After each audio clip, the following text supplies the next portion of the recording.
अस्सलामुअलैकुम वरहमतुल्लाहि वबरकातुहू। अऊज़ु बिल्लाहि मिनश्शैतानिर्रजीम। बिस्मिल्लाहिर्रहमानिर्रहीम।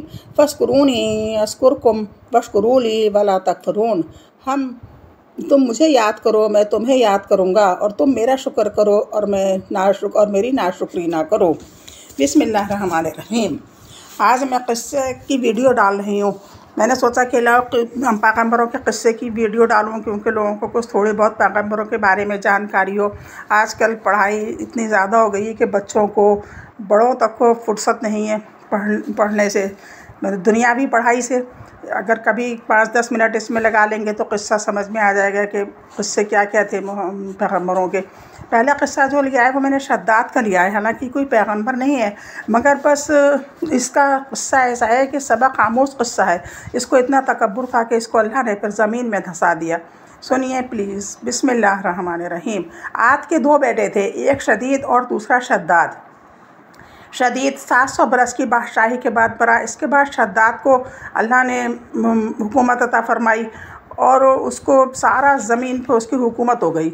इसके बाद अल्लाह ताला ने हूद अलैहिस्सलाम को इसकी हिदायत के लिए भेजा और हज़रत ने इससे कहा कि ए शद्दाद, खुदा फरमाता है कि 1000 बरस की उम्र तुझे दी गई है और तुझे इतना ज़्यादा लश्कर दिया गया, इतनी ज़्यादा तुझे मिल्कियत दी गई, मुल्क तेरे हवाले कर दिए गए, तू फ़तह करता चला जा रहा है। तू खुदा का शुक्र बजा ला और उसको वाहिद जान, क्योंकि वो बहुत ही नाशुक्रा था और खुदा को एक नहीं मानता था। इसने अल्लाह हूद अलैहिस्सलाम ने कहा तो खुदा को वाहिद जान, और भी खुदा ताला तुझे नेमत अता फरमाएगा और इसका हिसाब तुझसे जन्नत में ना लेगा। हूद अलैहिस्सलाम ने सब अच्छी अच्छी बातें उसको निजात की बताई, लेकिन उस मलून के समझ में कुछ ना आया और वो बिल्कुल ही उस पर रहा अपनी ज़िद पर और बोला कि हूद तो मुझे बहश्त की चमक दिखा रहा है, मैं ऐसी ही बहश्त दुनिया में बना कर दिखाऊँगा और मैं उसमें जाकर रहूँगा, मुझे तेरी खुदा की बहश्त की कोई ज़रूरत नहीं है। इस मलून ने सारे बादशाहों को और वज़ीरों को हुक्म दे दिया कि ऐसी ज़मीन तलाश करो जो बहुत ही ज़्यादा बड़ी हो और उसमें जन्नत बनाई जा सके। एक मुद्दत तक ज़मीन की ढूंढते रहे। फिर अरब में एक ऐसी ज़मीन मिली जो लगभग 40 किलोमीटर लंबी और 40 किलोमीटर चौड़ी थी। तो उस ज़मीन को उन्होंने बताया उसके बादशाहों ने कि यहाँ पर एक ज़मीन है, उसको ले लिया गया। उसने कहा कि 1000 जो ठेकेदार टाइप जिसको आजकल कहते हैं, उनको जब उस्ताद कहते होंगे, उस्ताद ले लिए जाएं, मतलब इनके जो होते मज़दूरों के या राजों के उस्ताद ले लिए जाएं और हर एक उस्ताद पे 100 राज रखे जाए। और फिर उन सबको पहले तो सारा ख़जाना पूरे मुल्कों का सोना चांदी जमा करके यहाँ पर लाया जाए और सब उनको इसी काम पर लगा दिया जाए। ऐसा ही हुआ और फिर उन लोगों ने इतने बहुत से जब हो गए, 1000 पे 100 राज तैयार हो गए और तो फिर उन्होंने 40 ज़मीन के 40 गज़, उसी ज़मीन पर जो 40 किलोमीटर लंबाई और 40 किलोमीटर चौड़ाई थी, वहाँ पर 40 गज़ नीचे तक खोदकर संगमरमर का फर्श बनाया पहले तो। फिर बहश्त की बिल्कुल तरह उसको दुरुस्तगी करी। फिर उसके बाद सोने और चांदी की उसमें दीवारें उठाई गईं और छत और सुतून जो थे उसके खम्भे, यानी छत और सुतून कहते हैं, खम्भों को जो थे वो सब के रंग के ज़मरुद के थे। उन्होंने वहाँ पर वो उसके बनाए। तो हक़ ताला ने सल्लल्लाहु अलैहि वसल्लम को फरमाया कि शद्दाद लैन की बहश्त के हाल से और सुतून से मोहम्मद सल्लल्लाहु अलैहि वसल्लम को बताया कि तुम्हें तो ये कुछ पता नहीं था, मैं ही तुम्हें बता रहा हूँ। दुनिया में किसी ने ऐसी बहश्त नहीं बनाई थी। अल्लाह ताला ने फरमाया, तूने ना देखा कि अल्लाह ताला ने कहा, तूने ना, ये तर्जुमा है, तूने ना देखा कि तेरे रब ने आद से इरम जो था वो उसका वहाँ कबीला था, उसी कबीले का था ये शद्दाद। उसने कैसे सुतूनों वाली और ज़मरुद की छतों वाली एक बहश्त बनाई थी और इतनी ज़्यादा उसकी सिफ़तें थीं, यानी इतनी ज़्यादा उसकी खूबसूरतियाँ थीं उस जन्नत की कि उसके दरख्त जो थे वो आधे चांदी के लगाए थे, उसने आधे सोने के लगाए। इसमें ज़मरुद की जो थे पत्ते लगाए गए। ज़मरुद एक वो होता है, मोती होता है या कुछ भी होता है, ग्रीन कलर का, बहुत ही कीमती। उसकी पत्तियां जड़ी गई थी पेड़ों में और डालियां उसकी याकूत की बनाई गई थी। याकूत बहुत बड़ा पत्थर होता है, बहुत ही खूबसूरत और बहुत ही ज़्यादा कीमती पत्थर होता है। उसकी उन्होंने वो याकूत की उसकी जो होती हैं तने वो बनाए थे। और बहुत सारे मेवा और के अक़साम लगाए, बहुत ही ज़्यादा मेवाओं के पेड़ लगाए गए, बहुत तरीक़े के मेवाओं के पेड़ लगाए।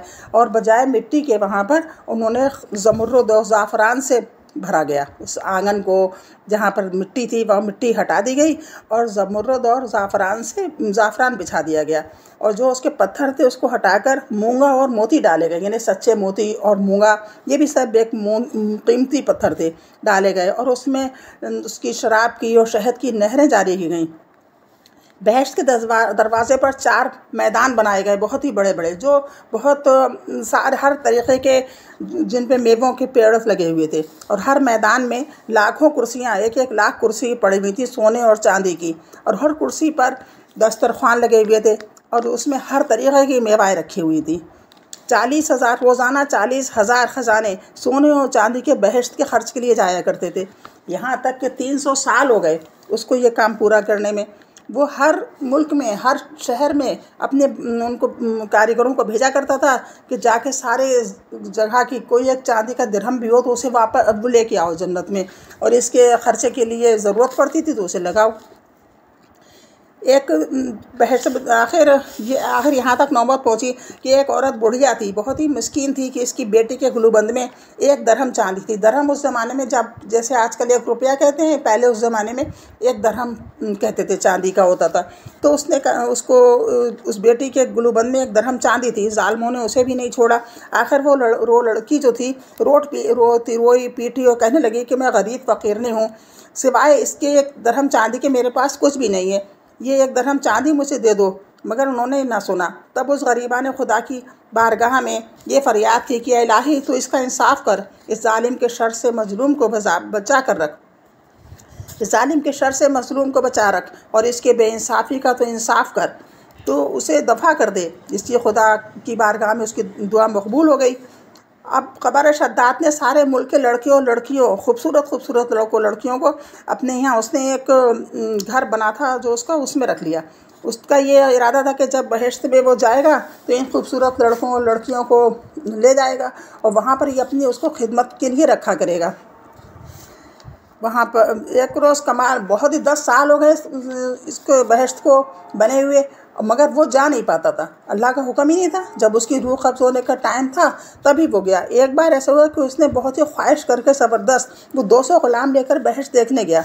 जब बहश्त के नज़दीक पहुँचा तो उसने देखा कि ग़ुलामों को, उसने चारों अपने जो बहश्त के नज़दीक जब पहुँचा तो उसने देखा कि ये ग़ुलाम जो है, उसने 200 ग़ुलाम लेकर गया था। उसने सारे ग़ुलामों को सारे मैदानों में भेज दिया, बस एक ग़ुलाम को अपने साथ रखा।